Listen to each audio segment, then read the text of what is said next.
My name is Liz Partsch. And I am Paul Rowley. And welcome to Farm and Dairy's Weekly Rundown. We will be giving you a rundown of all of the news that happened in the last week. Thank you for the visuals. You're appreciate welcome. it. Yes, I try. Yes. Yes, awesome. It's my job, you know. It's Yeah. part of my job. Well, first off, happy Thanksgiving, Happy everyone. On Thanksgiving. Thanksgiving week. Yay! Let's go. Oh, it just stops. Okay, good to know. So don't know if it's Thanksgiving whenever you're watching this. I would assume probably not, but happy Thanksgiving week at the least. Yeah. Happy Thanksgiving. Yeah, awesome. Well, who wants to kick us off? I guess I could. It's a love story, baby. Just say yes. That's not how she sings it. But anyway, Taylor Swift, please do not sue me. I have nothing. Yeah, no copyright. No, yeah. No sorry for the infringement. Yeah. Anyway, our managing editor, Sarah Welch, brings us a love story indeed from Mogadore, Ohio, that of Daniel and Deanna Duma, who could not be more in love. They were just married in this past July, and they have a child now on the way. Sarah writes that they were finishing each other's sentences as she was interviewing them about their story, and recapped it in a storage room above the bustling Duma Meats Farm Market, where they barely took their eyes off of each other. So kind of setting the scene here. Love that. I know. Their whirlwind romance ignited, actually, along with fire crews who were responding to clean up the devastating aftermath of a milking parlor fire at Deanna's family farm, which is Comp Dairy Farm. This occurred last year.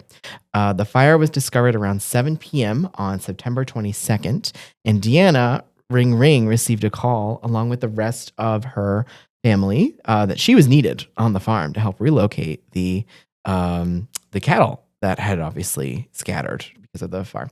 About 1,100 cows were sent to 11 dairies in Ohio and Pennsylvania. Wow, that's a lot of cows. A lot of cows. Deanna was helping to coordinate the transport of her family's herd and recording the names of the drivers who came to pick up the cows, taking down their phone numbers, and finding out where they were taking them. Do you see where I might be going with this? I think I do. So anyway, I think Sarah had written something to the effect of like how Deanna had been awake for 30 hours to like help pull off this Herculean feat of getting these cows to safety. One of the volunteers who heeded the call to help, because it was sort of like a phone line, like someone called, like people were just like, as this has happened before, and as you know, just as long as I've been a reporter here, at least anytime there is one of these unfortunate and devastating fires, everyone pitches in to help. Like there's never like, I'm sure there's never enough help that's needed, but like there's so many people who are always willing to help in all of these situations. And that was very much the case here, that a call eventually came to Daniel, who despite like, I think he described being just like inundated with stuff to do already, and did not really want to lend any help in this situation because he was like, it's just another thing I have to do. But reluctantly, he made the 80-mile trek to Comp Dairy Farm. 80 miles. That's dedication Yep. to help. And he was going to get these cows. And he was like, all right, I'll help. And he said, I told his friend, I guess, was the one that called him and was like, can you take some cows? And he said, I told him I did not want to go because we were just so busy. Not that I don't want to help people, but we were really busy at the time. And I was irritated the whole way there. But then that's where me and Dia met. So again, covered in cow manure, no sleep, club, another club, another club. Another farm, another farm, another cow, no sleep. Oh my God, that's so good. Deanna walks up to Daniel's truck and she takes down the information. She's like, what is your name? Like, I'm tired this week just after normal work stuff, but this is like an all-nighter and day. She went, what's your name? Yeah, right. Just covered in, so mud and everything. But she was intrigued by the confident cowboy, and he was apparently enamored with her. For the rest of the story, which is really, really charming, you should definitely check it out. It is on the front page of our paper this week.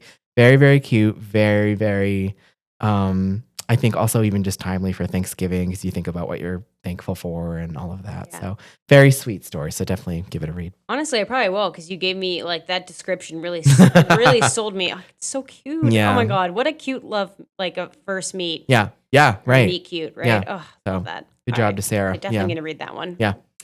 Awesome. Well, Paul, I didn't know if you knew this, but you probably did because you're on our team. We have a lot of really talented staff reporters here at Farm and Dairy. Wait. Woo! Yeah. I just realized they go, yeah. And They're really excited for us. Yeah, I know. I never realized that. Yeah. Anyway, this week in the Farm and Dairy, we are celebrating several awards that our staff members won. Excellent. Over the last year, including managing editor Sarah Welch, reporter Liz Partsch, art director David Hartog. Hope I said his name right. Sorry, David, if I did not. David, we love you. All of your work. You make the best graphics and layouts. He really does. He really does. Yeah. And pageanter Tammy Donaldson. Nice. So, yeah, in the National Newspaper Association Foundation's Better Newspaper Contest, Welch took first place in the Best Non-Profile Feature Story category for non-daily publications with a circulation of 15 or more, $15,000 viewers or more. So this story actually ran in March 2024 paper and detailed the life and legacy of 13-year-old Portage County boy who died in an ATV accident and the community efforts to memorialize him through a 4-H scholarship program. Wow. So that's a story that she won first place for. Welch also took first place in the Best Profile Feature category for the publication with a circulation of 15,000 or more. And that was for her story, Claire Kumos Defies Odds to Show the Largest Steer at the Portage County Fair, which originally ran September 5th, 2024. And the story followed, as many of you probably know, 13-year-old girl Claire Kumos, a girl who was born with a rare craniofacial condition that also causes fusion of the bones in her hands and feet. And it followed her journey as she prepped and showed a market steer at the county fair for the first time. Wow. And Sarah actually followed up with a story a year later that came out this year. So Welch run a bunch of stuff. Partsch, I guess it feels kind of weird to say Partsch, but I took second place in the same category for a story I wrote called Tree Farmer Wins Ohio Tree Farmer of the Year Award for restoring former strip mine lands, which ran in August 2024. Followed the story of Rob Davis's tree farm in Harrison County. And he kind of restored former strip mine land through planting a bunch of trees. Nice. And then I took first place in the category preserving local history for daily and non-daily publications with a circulation of 9,000 or more. That story ran in January 2024 and detailed the history of the steel industry in Weirton, West Virginia, and the rebirth of kind of the steel town through a battery plant. Editor Rachel Wagner, she also received a nod through this and then that same category for her accompanying column that discussed the deep connection the publication's rural readership had with manufacturing. So that was good. And then Hartog also took 2 spots in the best informational graphic for non-daily division publications with a circulation of 15,000 or more, including an infographic titled Finding and Raising Monarch Butterflies, which ran in August 2024. Nice. And he took first place for that one. Excellent. Yes. And believe it or not, we actually won a lot more awards than I just had mentioned. That seems like a lot. Well, we won some more. Just a sampling. Yeah, that was just a sampling. Yeah. If you are interested in reading more about the awards that our talented staff had won, you can check out the paper this week or go online. Excellent. Yeah. Well, that's awesome. Okay. Should I take it up, I guess, with I don't have a I'm usually one to sort of like bring the mood down because of all of like I get the bad news stories. But I guess I'll say to introduce this one a little bit. Horses haven't had a very good run lately, at least in the pages of Farm and Dairy that I've been reading for the last couple of weeks. And now there's something else to be worried about. It's like the 3rd week we've talked about horses. I know, it really is. And I love horses, so I'm here for it. Right. The reasons why we've been talking about horses haven't been not the best. Good. Yeah. Yes. So hit us with some bad news, Phil. Okay. So we've got some local stables and arenas that are tightening up their safety measures now as concerns are growing over an outbreak. I'm going to try to say this correctly. So drum roll, please. Perfect. Outbreak of equine herpes virus myeloencephalopathy. Wow. That's encephalopathy. I think that's right. Or EHM. Okay. So anyone who is in the equine community is, I think, by now aware of this, mostly because this outbreak causes neurological, in its like more severe stages, neurological problems that can actually be fatal for the animal. And there's been an outbreak that grew out of a competition that was held in Waco, Texas. Sorry to the people of Waco, you guys get the worst I stories say too. Texas gets like the I worst, know. the frontline stuff. Yeah. Waco, you have Chip and Joanna Gaines though, so like that's pretty good. They're pretty solid, I've heard. Waco, Texas. It happened this competition from November 5th to November 9th, and that's where this outbreak is being traced to. As of November 21st, the Equine Disease Communication Center has confirmed 15 connected cases to that outbreak. I think there's also a separate case that they are tracking, but that is not directly connected to that outbreak. And that is in, I think, Maryland, but please don't quote me on that, but I'm pretty sure it's there. EHM, here's a little bit of background information on what it is. It's a highly contagious and potentially fatal neurological condition linked to the equine herpes virus. So far, cases have been identified in the following states: Texas, Oklahoma, Louisiana, and Colorado. So that excludes our entire coverage area, which is West Virginia, Ohio, and Pennsylvania. So there's no cases in West Virginia, Pennsylvania, or Ohio as of this recording.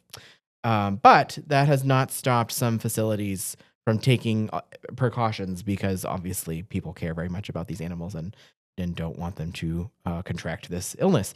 And so in the article, I've listed a couple of different like organizations and certain things that have decided to just like pull up and not do like any of the gathering that they planned on and stuff. A lot of like rodeo events and different things like that. And let's see if I can find you like a quick example, because I guess I didn't include them in my article. But anyway, they are in the paper because I can't find the thing that I wrote. But also, I'll give you some more information. The West Virginia Department of Agriculture is watching this very closely, I guess. And they issued a statement on the 20th of November saying that it is also monitoring the multi-state outbreak. And it's released the department encouraged anyone who owns or manages a boarding or training barn, especially those whose horses travel to local, regional, or national competitions, to take precautions and to watch out, because this be happening, and it's unfortunately really scary. So very, very sad. Protect the horses. Protect the horses. Here are some symptoms of EHM. They can kind of vary kind of wildly. Some horses may get kind of mild symptoms. They'll have like nasal discharge. It has to be a fever of 102.5 degrees Fahrenheit or higher. You'll also maybe notice coughing. Other symptoms includes lethargy, or the horse developing these neurological issues, which occur as a result of a lack of blood flow and resulting damage to the brain or spinal cord. So it's very like, oh my goodness, I just bumped up against the mic head. Other symptoms can include stumbling, incoordination, loss of tail tone, hind limb weakness, head tilt, difficulty standing. It's just very unpleasant and very scary.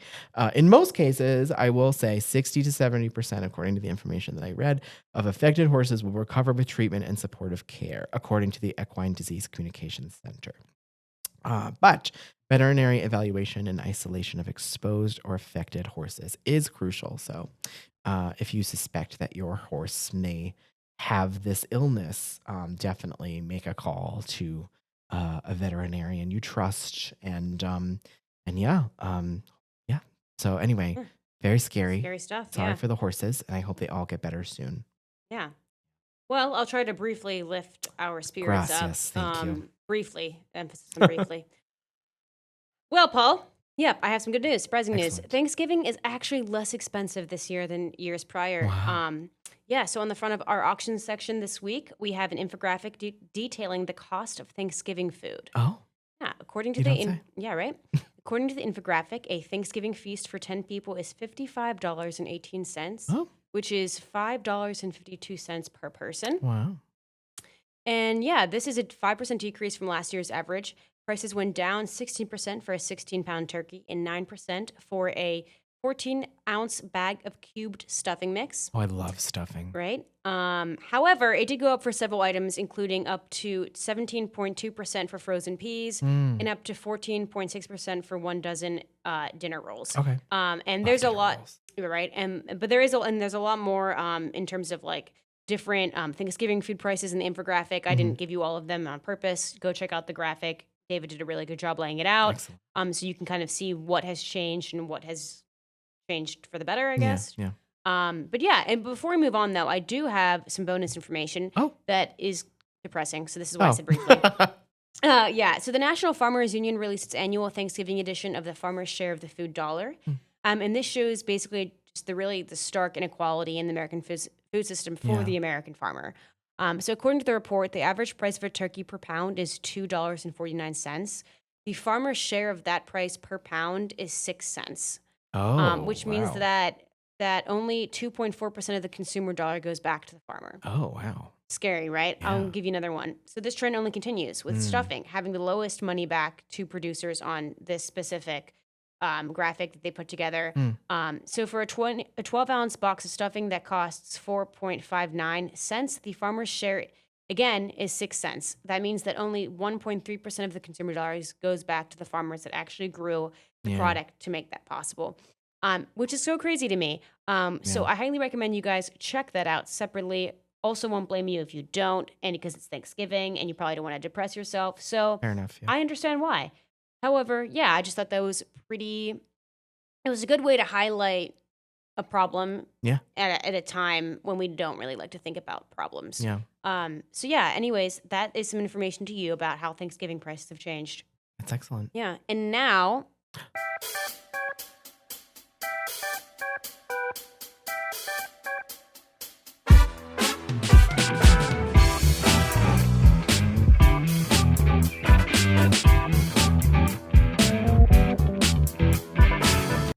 cool. Yeah. Good stuff. Yeah, right? Everyone. All right, Yeah. Paul. So, what should we talk about? Well, Thanksgiving is coming up. Yeah. So, or just like the holidays in general. So, what are you looking forward to? I guess, yeah. Let's see. What am I looking forward to? I won't be traveling anywhere for Thanksgiving That'll be this year. so nice. Yes, it will be really, really local. I'm staying home. We're having, I think, a couple of people over to basically just chill, and we're gonna have like kind of a little buffet situation. And I'm already thinking. I mean, just the article that you were discussing with the sweet rolls and the stuffing and I love all of that. So very excited for all of the food. But we will. I don't think my friends or I are big like sports people. So I doubt that we will be watching any sort of like sports game being played, just because I'm not about that life. But we are right now. My friends and I are playing through a scary video game, Ooh. and we do. Everyone passes the controller around when they die. So it's called Alien Isolation. Alien Isolation. And it's really fun. And the alien hunts you from the Alien franchise with Sigourney Weaver. And it hunts you down through the halls of this big spaceship. And you can't fight it. Like, you don't have any weapons that will kill or stop the alien. You have a flamethrower at some point, but that hasn't been introduced yet. We're playing in an early part of the game. I've played this game a million times. I love this game, but this is the first playthrough for them. So it's very, and if you're too loud, the alien will hear you and then it will kill you.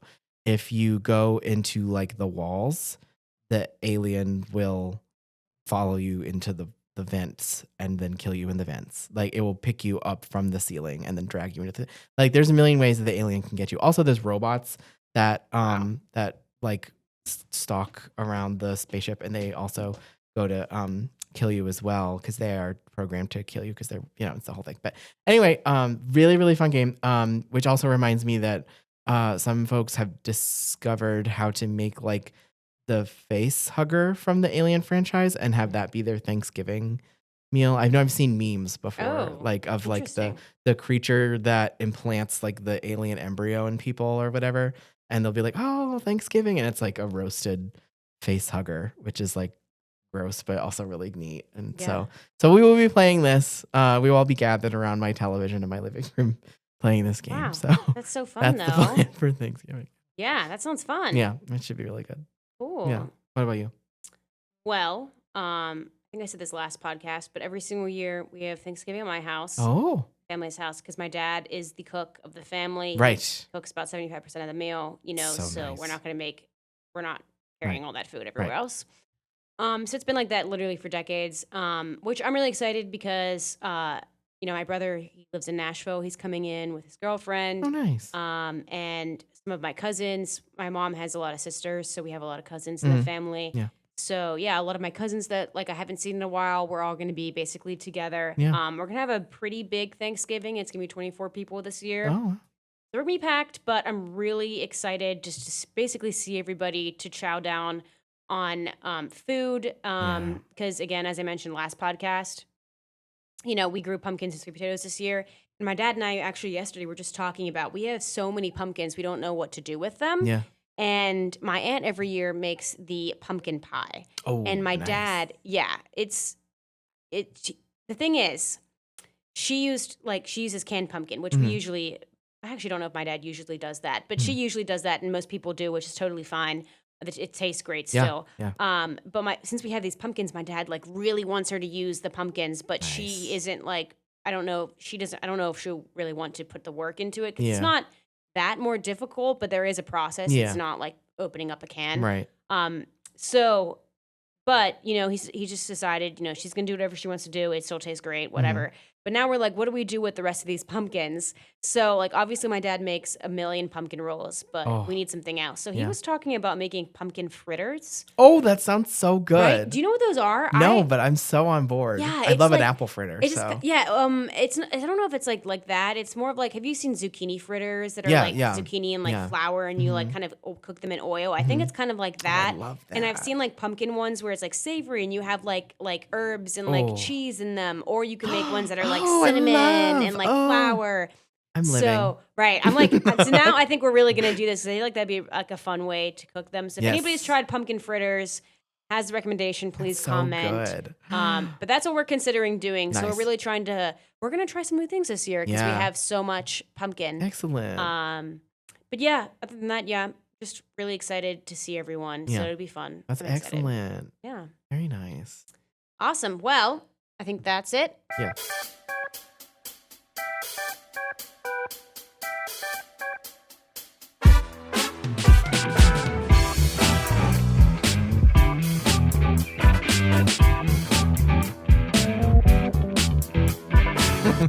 Love. Yeah. All right, Paul. Send us. Oh, you give us a story and then I'll send us Yeah, off. okay. Well, let's see. What am I bringing to all of y'all today? Well, I've got something that will definitely interest all of you. I've got Jim Abrams' column in our rural section.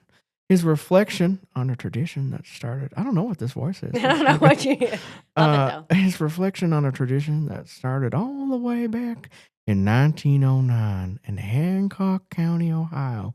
This is a story that will really warm y'all's hearts. Anyway, picture this. The year is 1909.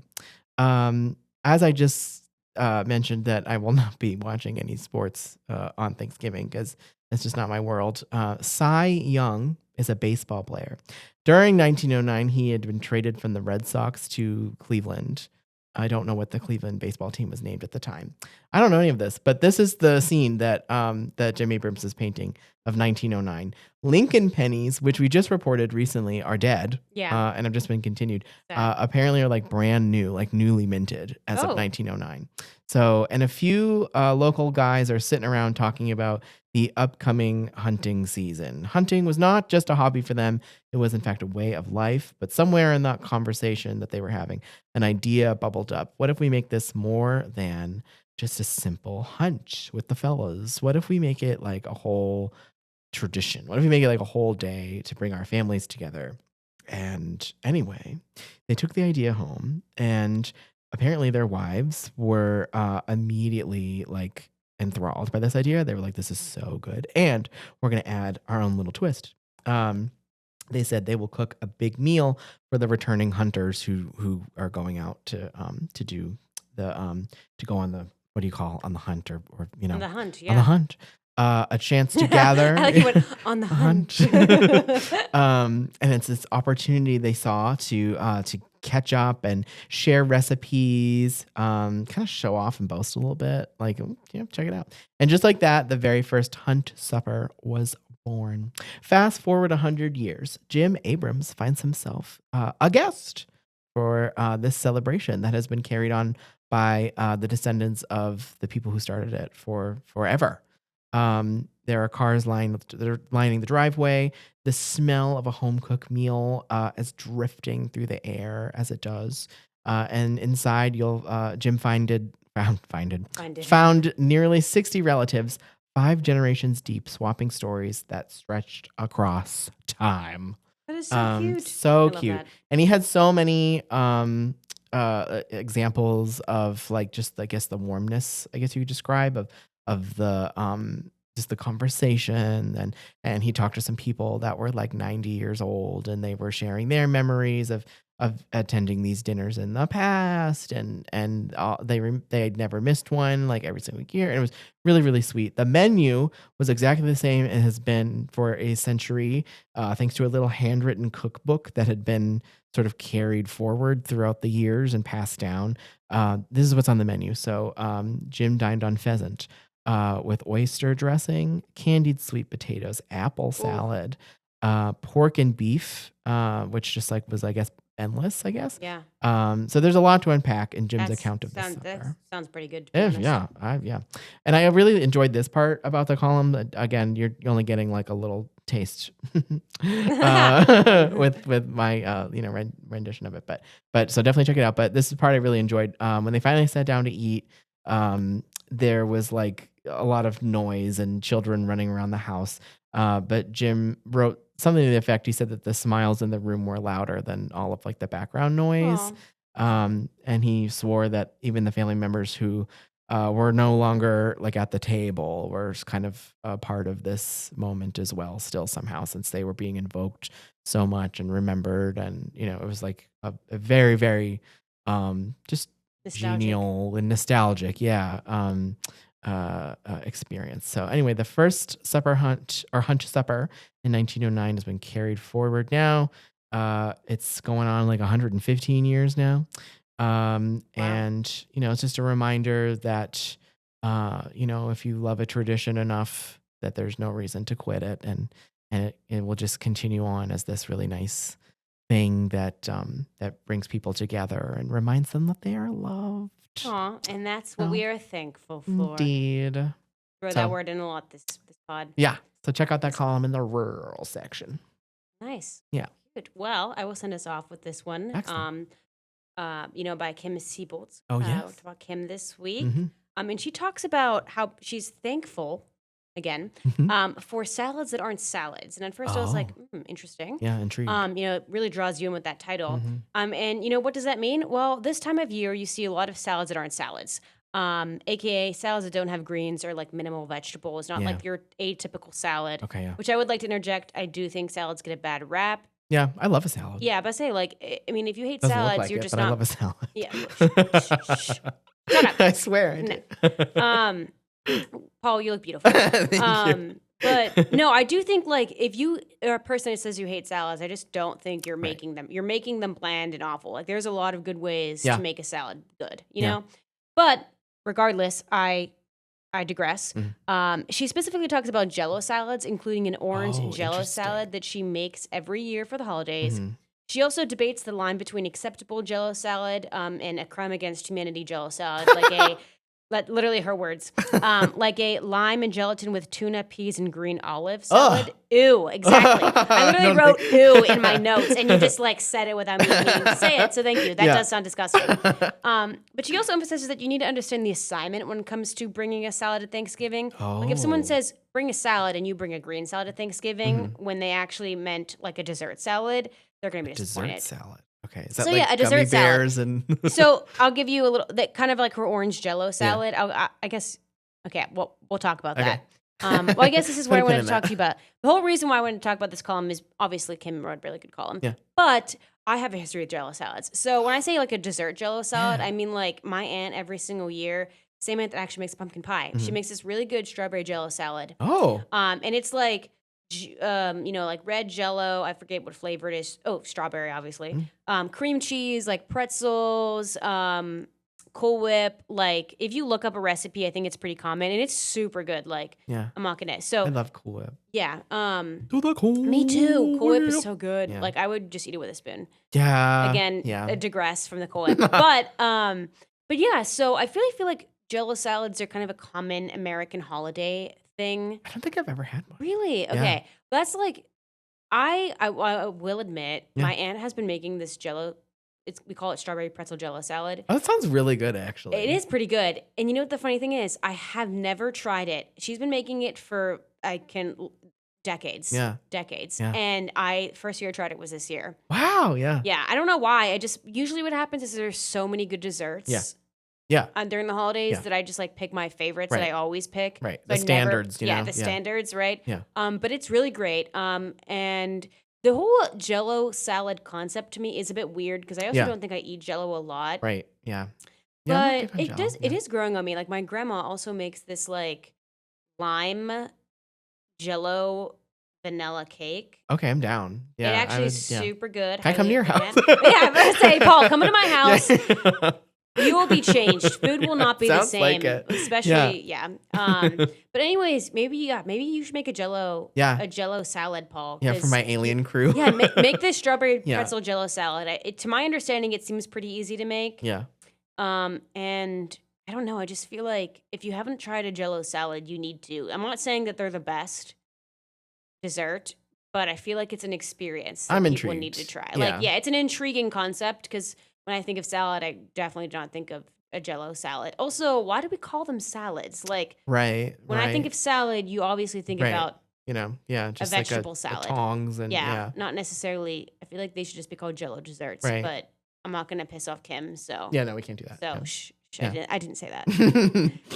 Anyway, go check out the column and make a Jello salad. Yeah, that sounds good. Awesome. Yeah. Well, everyone, that's our top stories for the week. Yeah. Yeah. To So- read more, check out farmandairy.com, where you should be spending a lot of your time Yeah. anyway, or find your local newsstand. Yeah. Yeah. And thanks for tuning in, guys. Happy Thanksgiving. Eat lots of good food, and we will see you next week. Bye-bye for now.